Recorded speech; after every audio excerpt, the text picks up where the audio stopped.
Welcome back, guys. Time for another update. It's been a few weeks. Looking good, no leaks.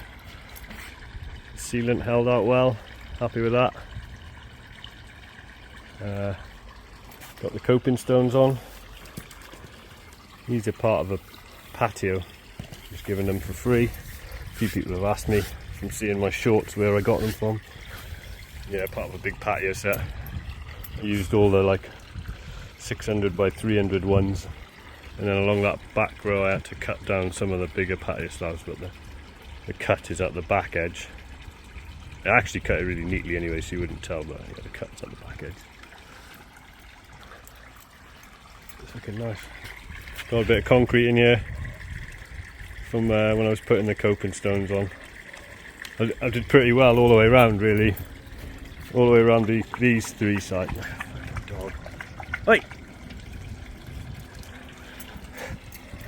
Yeah, pretty well all these three sides and not drop any in, but that side I was kind of balancing up on there. I was trying to slab backwards with a bucket of cement. Yeah, so I don't know what to do. You can see it in there pretty good. I'm either gonna have to get in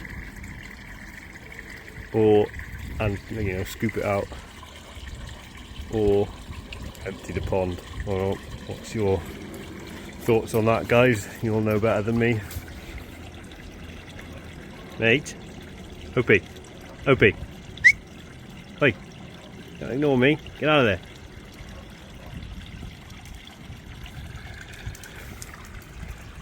Yeah. So am I going in wetsuit again, or emptying the pond?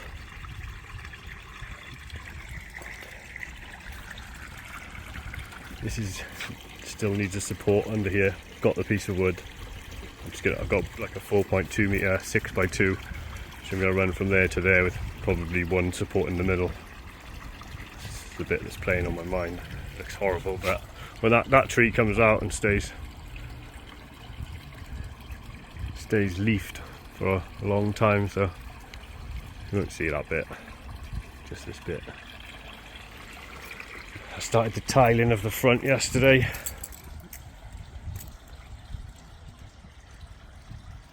Looks pretty good.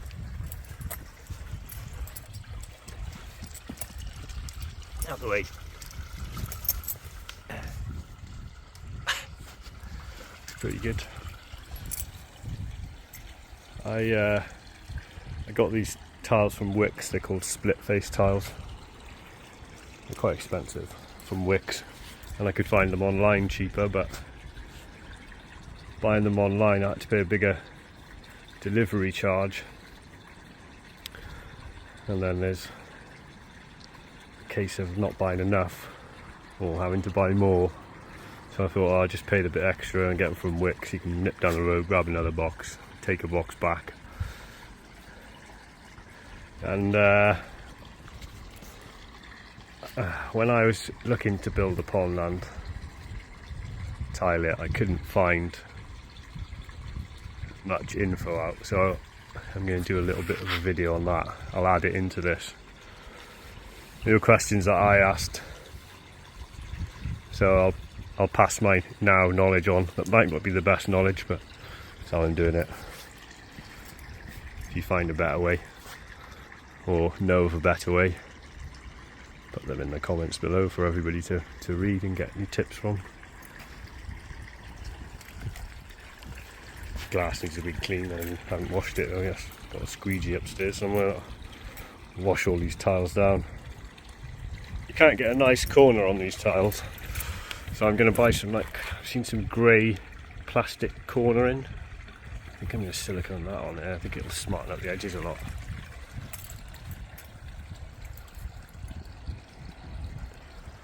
Yeah, I haven't plumbed that blade in yet. Thinking about building something up there to have that blade, or possibly something in that corner to cover the pipes, but that was going to be fed from the skimmer. My theory for this season is just to see how it works, and I was going to have this blade and skimmer on a timer. A couple of hours on, a couple of hours off, and then maybe once or twice a week stick a bit of filter wool in that, filter floss in that, just to pull out any fines. Trying to keep it low maintenance. Obviously I don't really know how much maintenance it will need, first pond and all.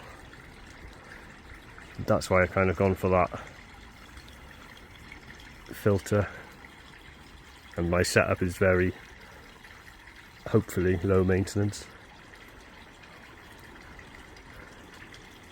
Not loads of gadgets to maintain and clean. I've had marine fish for years, and you can buy every gadget, and in the end you spend more time maintaining the equipment than enjoying the tank. So it's my theory with this, trying to keep it as simple as possible so the maintenance and cleaning doesn't become a ball ache and I stop enjoying it. I think it's how everybody goes, really, don't they? After year goes by, you add something else, but start off trying to keep it pretty maintenance free. Once I've got that timber in there, I'm going to shorten that and quieten it down a bit. It's quite that noisy now. I've got that VariFlow 20,000 pump. I've got it on the lowest it will go. I'll take you in there and show you now. I think the lowest I think it's 190 watt. And I've got it on the lowest it will go now, and it's reading 51 watt. That's 51 watt. But still feels like I wish it would go a bit lower. I don't know why it doesn't go lower. Take you in to show you.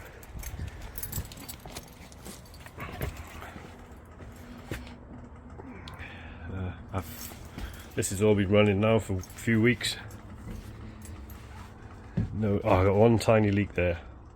It's literally, I put some CT1 round it and a Jubilee clip and it stopped leaking, but I do need to fix that. I think I'm going to put two 45s in there.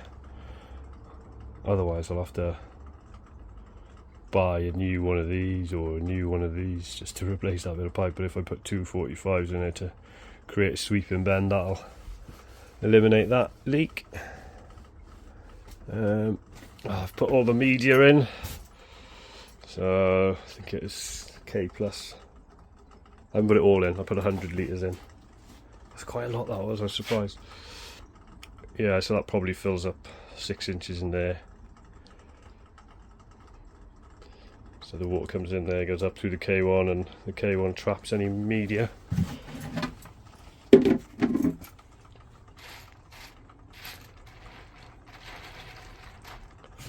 Yeah, probably all seen this 100 times before, but there's a bit more in there.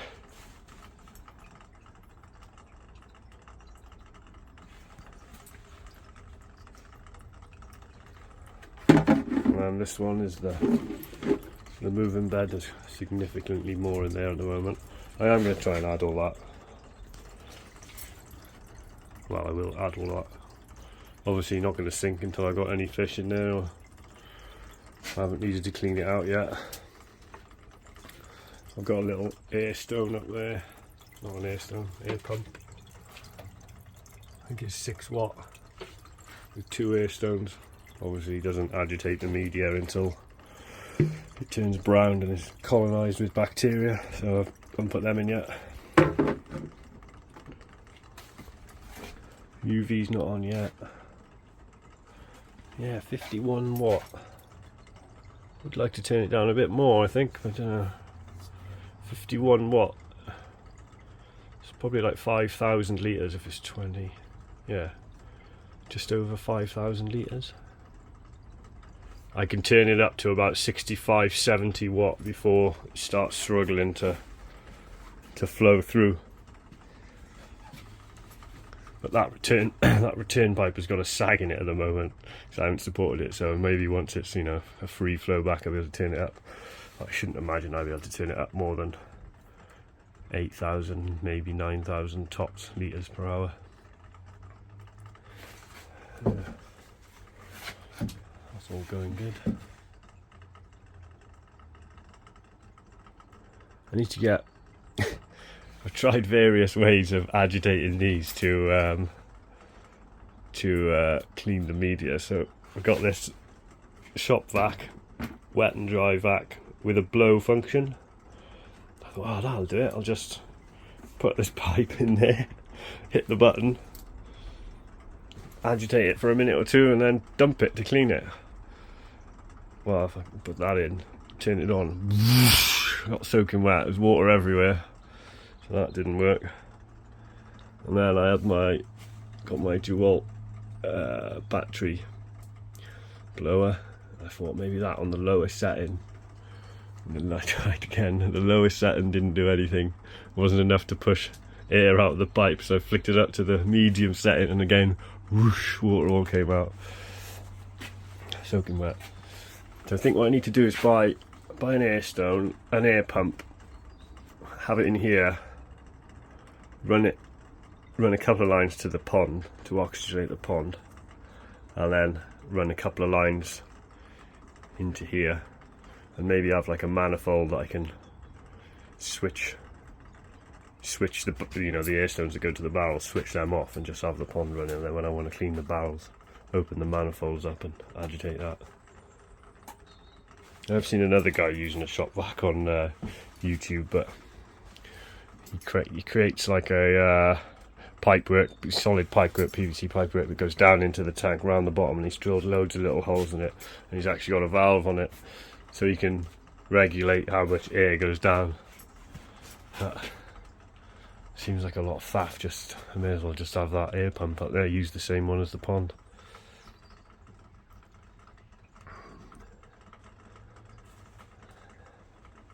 Not quite sure what size pump to get for that, so I'm going to end up having one of those retrofit bottom drains, the rubber one. Any ideas on the size of that air pump? If you put them in the comments below, that would be good.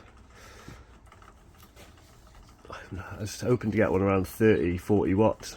I'm not sure if that would be powerful enough to get to the pond and to the bottom, or would it be powerful enough to agitate that?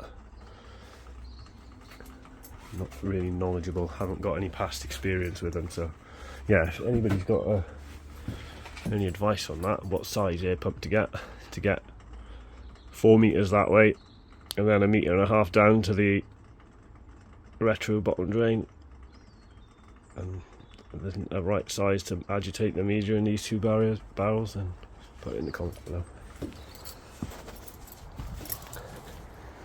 It's cracking day, yeah.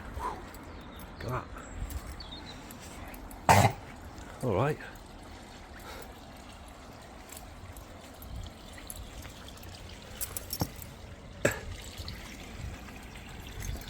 Water's nice and clear.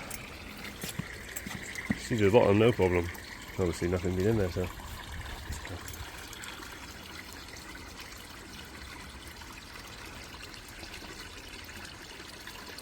You in a bath? You in a bath?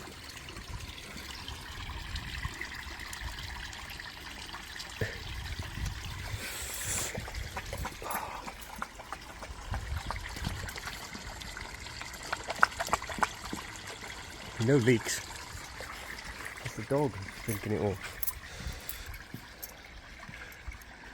Yeah, so once I get set up here now in a bit, I'll show you how my method of tiling. Again, don't know if it's right, but show you how I'm doing it, what products I'm using and stuff. I'll get back to you. So, start with a level line at the bottom, one tile up from your lowest point. This is my lowest point because there's a fall in my patio to let the water run off. That's my lowest point there. That's where I started yesterday, and I screwed my level piece of timber, same as what I've done here for this side across the front, and then tiled above. That means the tiles have got something to rest on until they dry, until the adhesive dries, and then once you remove the wood, you've got enough room for your one full tile and then the cuts just get smaller and smaller to allow for this full, if that makes sense. So I've done the same here. That level line is just continuing round, and this is going to be cuts along here, and then you can't see, but this flower bed drops down then, so the tile will just go down there, and it's going to be covered with some chippings or wood chips later, I'm not sure yet. So I hope that makes sense, that part. Bear in mind I'm not a tiler, just tiled a couple of things in the past, but definitely not a professional anywhere near. These are the tiles I got. Split face tiles, they seem to be popular on these ponds at the moment. Porcelain. Italian. Sounds posh. They just go together like a jigsaw. I think the box cover's just shy of 1 metre square. And then this is the adhesive I'm using. Both of these are from Wicks. I think these are £48 a box, and this is about £19 a bag. I'm still on the first bag. I've done the front, well, most of the front. I should imagine, I bought 2 bags, so I should have half a bag left over. So it's rapid set flex, suitable for internal and external use. Sets in 2 to 3 hours. I did that yesterday. It's solid today. Oh, I could tell it was setting as I was doing it, so I was pretty slow, you know. I was having to do the cuts and fit the tiles myself, so after an hour in the bucket it's starting to go, getting a bit hard to work with, especially once the temperature dropped like 4 yesterday. I had to throw half a bucket away. Some tools that I'll be using. Obviously, cheap tiling tool. This is really important as well. Little finishing trowel.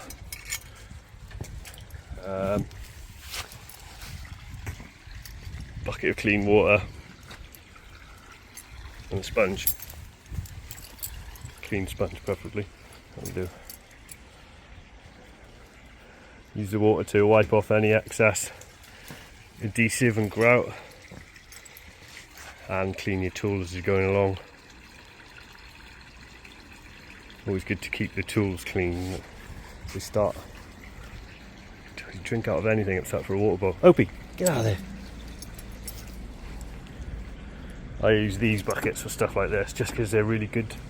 I've built the whole of this on my own, and mixing stuff in those buckets I found really good, because most of the time when you're on your own it dries, it goes hard, but with these buckets you can hit them with a hammer and everything just shatters out of the bucket. Really easy to clean if you get anything that goes off in them. Just turn them upside down, whack them with a hammer, everything comes out. Like I've just cleaned it now. All that was in the bucket from yesterday. You just hit it with a hammer and it comes out. Good tip. Bit of water in the bucket first. Adhesive. Give it a mix. See if you need to add more water or more adhesive. I'll show you the texture in a minute. I'll be back. Now, this is the consistency once you mix. You can see that.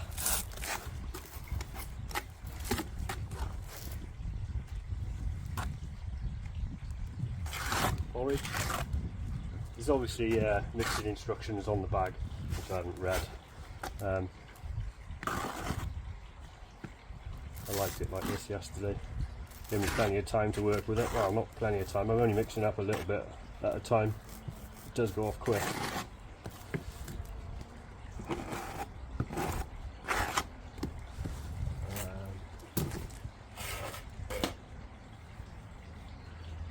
So I'm starting here. I cut these 2 bits off. Speed square. Sharpie.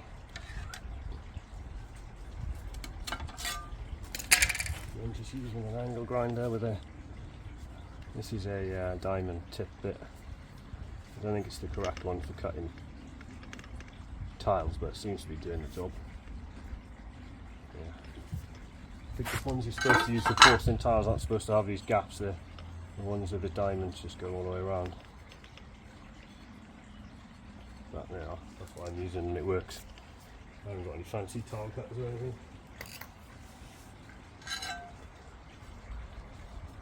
Yeah. So I'd cut the gas. Cut the things off. It's going to be my first one. I'm not worried about this edge too much. As I said earlier, I'm going to cover it with like a PVC cover. Yeah, no matter what you do with this, you're always going to get that cut edge. I don't think you'd be able to 45 it and batt them up to each other. These not. They just crack and chip. So just cover it with a nice. I've seen this grey PVC. It's 20mm either side and some silicone on. I reckon it'll look really nice. Around the window, around the corners. Yeah. Real easy way of doing it. One thing you need to do is, I laid these and I'm not a block layer, but get a hammer and scrape any bits off and make it all nice and flush. I've done the whole wall already.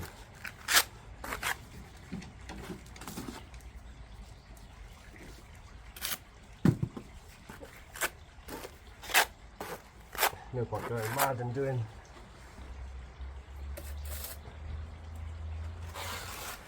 loads. Do what you can.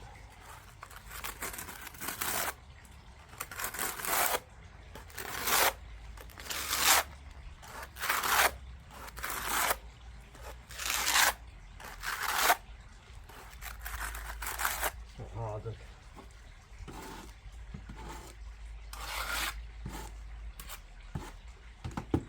This video and you'll be a pro like me. I know these tiles need to be.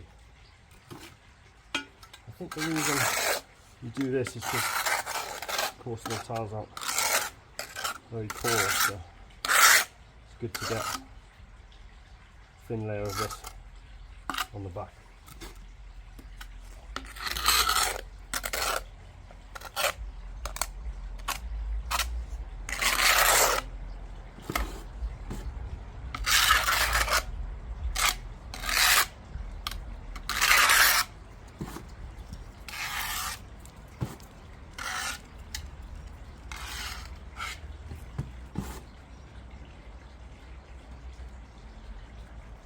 Just stick.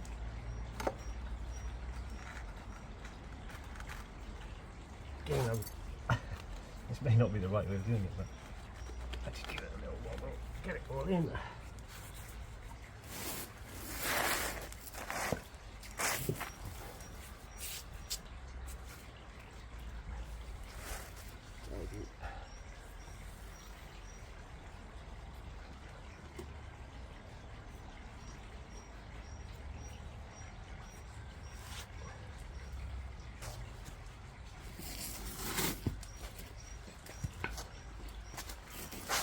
I'll do a couple of them, what can you do it for too long.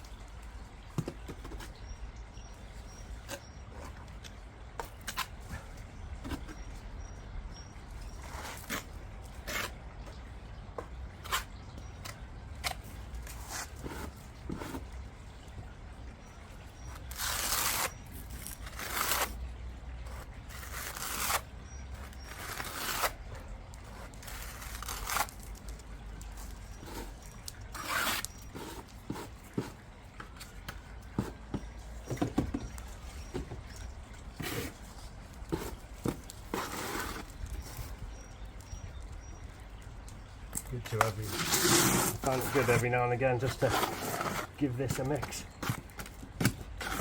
Stop cutting.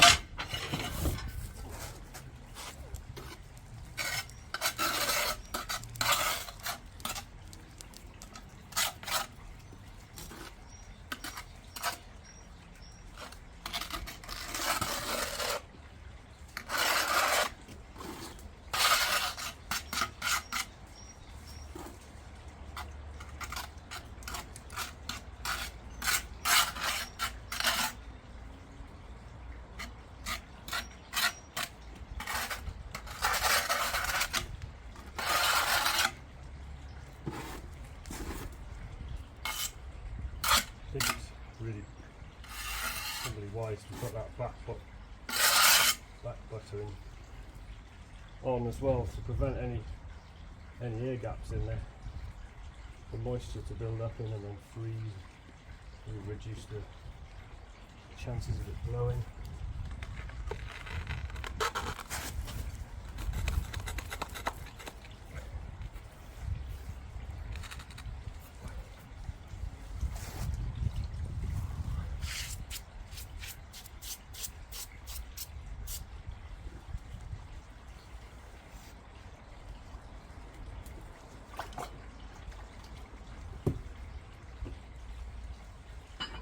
And then just like you'd lay blocks, I've cut one dead in half here. That will go on. I'm just doing it so that these joints even out. They look quite noticeable when you're in front of them like this, but I notice when you stand back there, bends really nice. Alright, get out of here. You're no good at tiling.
Probably can't hear anything when I'm scratching these tiles. Any questions? Put them in there.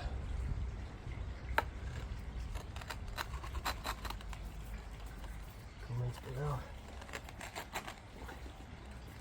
They're pretty good, these split face tiles, because they're uneven as well. Hide any imperfections in block work if it's like mine.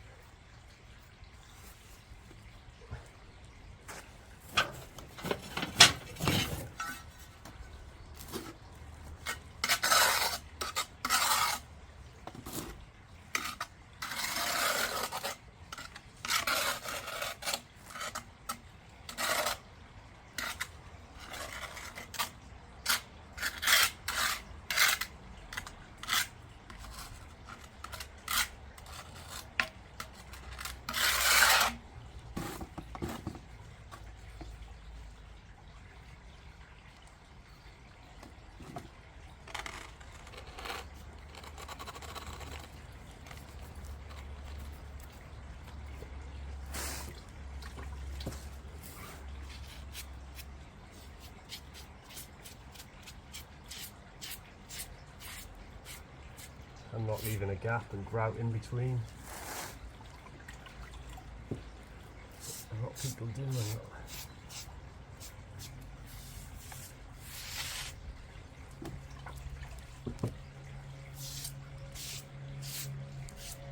That's it. Just keep going.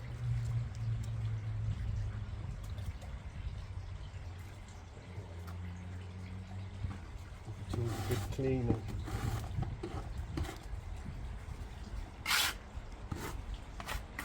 cleaner you keep these tools, the cleaner you stay yourself. And just remember to give this a mix every 5-10 minutes. Scrape all the stuff off the edge because that's just going to dry first.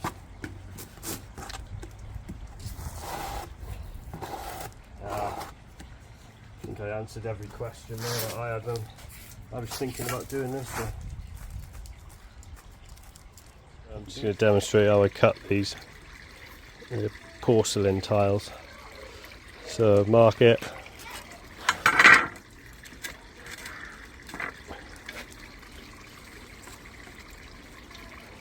Straight line. Now what I do with the grinder is I cut all the way through the tile, that much there. Then I score it the rest of the line. Then I cut all the way through the tile there. And then I go back over the score. If you don't cut all the tile there, and you don't cut all the tile there, it will chip off at some point. That's where the first place it likes to chip off is there or there. So that's my method I use for all of this. And it works on these as well. I'll pop the camera on the tripod and demonstrate.